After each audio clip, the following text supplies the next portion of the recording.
নমস্কার বন্ধুরা, আমি রিপ্তি। আমার নতুন একটি ভিডিওতে আপনাদের সবাইকে স্বাগতম জানাচ্ছি। আপনারা সবাই কেমন আছেন? আমরা ভালো আছি, আপনারাও আশা করি সবাই ভালো আছেন। আজকে বানাবো লাচ্ছা পরোটা। বানাবো বলতে চেষ্টা করব। পরোটা বানানোর জন্য ময়দা নিয়ে নিয়েছি। ময়দার মধ্যে ঘি আর লবণ দিয়ে ভালো করে মিশিয়ে নিয়েছি। এবারে দিয়ে দেব চিনি আর পরিমাণ মতো জল দিতে দিতে ময়দার ডোটা তৈরি করে নেব। ময়দার ডোটা তৈরি করা হয়ে গেছে। খুব সুন্দরভাবে সফট, না শক্ত না নরমভাবে আটাটা মেখে নিয়েছি। এবার চাপা দিয়ে রেখে দেব। আর সাথে বানাবো চানাটাকে সকালে ভিজিয়ে দিয়েছিলাম, সুন্দর করে ধুয়ে নিয়েছি। এবার প্রেসার কুকারে দিয়ে দেব। প্রেসার কুকারে চানাটা দেওয়ার পরে পরিমাণ মতো জল দিয়ে দেব।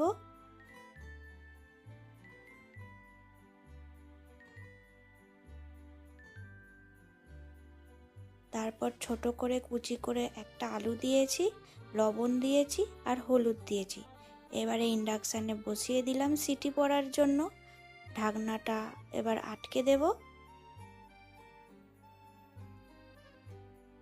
প্রায় 8টা সিটি পড়ার পরে নাবিয়ে রেখে দিয়েছি। এদিকে দেখুন, ডোটাকে এবার চাপা দিয়ে রেখে দেব। চানার মশলাপাতি জোগাড় করার জন্য এদিকে কড়াইতে তেল দিয়ে দিয়েছি। তেল গরম হয়ে গেছে। গোটা গরম মশলা দিয়ে দিয়েছি ফোড়নে। ভালো করে নেড়ে চেড়ে এর ওপরে দিয়ে দেব পেঁয়াজ আর টমেটো কুচি।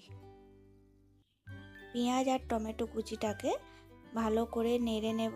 নেড়ে চেড়ে এর উপরে দিয়ে দেব স্বাদ মতো লবণ।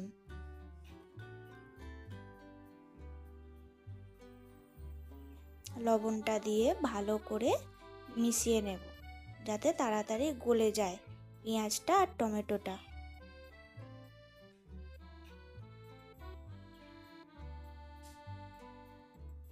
এদিকে টমেটোটা গলে গেছে, পেঁয়াজটাও সুন্দর কালার এসে গেছে।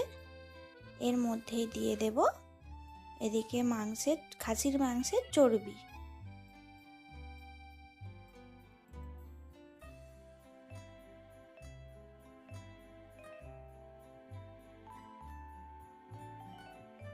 ভালো করে চর্বিটাকে পেঁয়াজের সাথে মিশিয়ে নেব।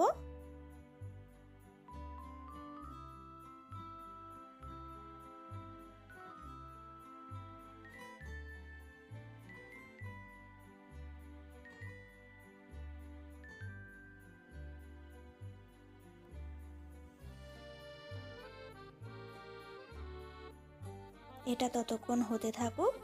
এদিকে গুঁড়ো মশলাগুলো রেডি করে নিয়েছি। চিনি, লঙ্কার গুঁড়ো, জিরের গুঁড়ো, ধনের গুঁড়ো আর হলুদ গুঁড়ো।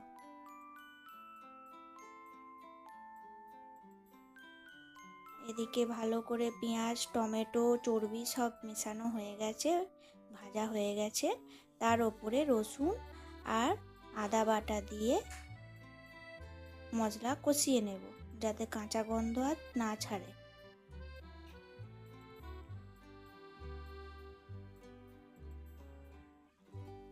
মশলা ভালো করে কষানো হয়ে গেছে। মশলা থেকে তেল ছাড়তে শুরু হয়ে গেছে। এবার গুঁড়ো রেগুলার মশলাগুলো দিয়ে দেব।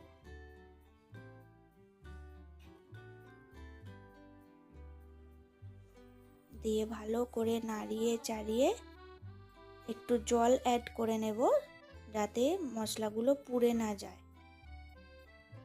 অল্প পরিমাণে জল দিয়ে মশলাটাকে ভালো করে ভেজে নেব।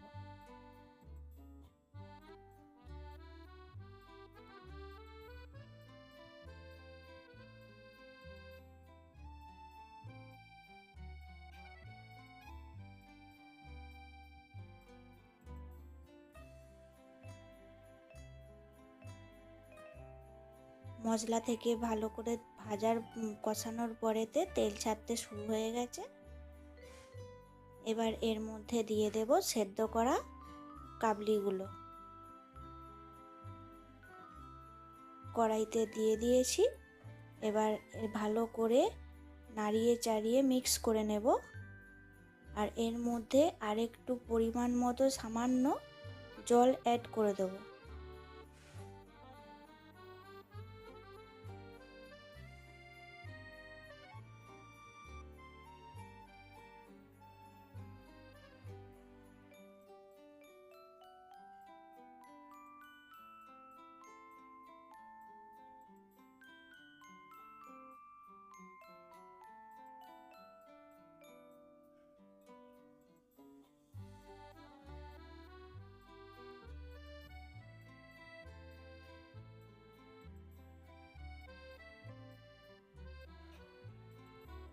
এবার এটা ফুটে ওঠার অপেক্ষা করব।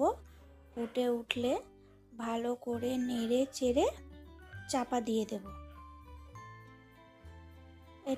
তরকারিটাকে ফুটতে দেব।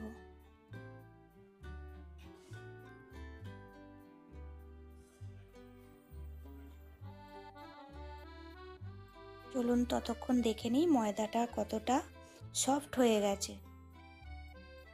সুন্দরভাবে সফট হয়ে গেছে ময়দাটা। এদিকে তরকারি ফুটে গেছে, চাপা দিয়ে দেব। ময়দাটা দেখুন খুব সফট হয়ে গেছে। এবার এটাকে সাইডে নিয়ে ডো বানিয়ে লেচি কেটে নেব।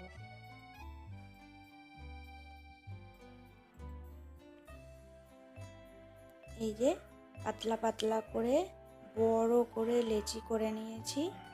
তাওয়া ওদিকে তরকারি হয়ে গেছে, এদিকে চাটু বসিয়ে দিয়েছি।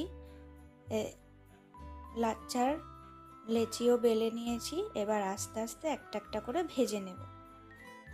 একটু বেশি করে তেল দিয়ে ভেজে নেব।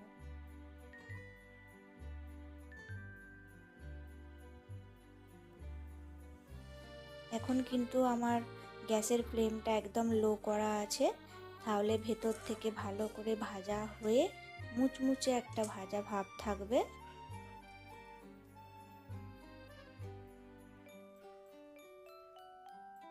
এই যে আমাদের লাচ্চা আর চানা রেডি। আমরা তাহলে রাতের খাবারটা সেরে নিই। Good night, bye bye.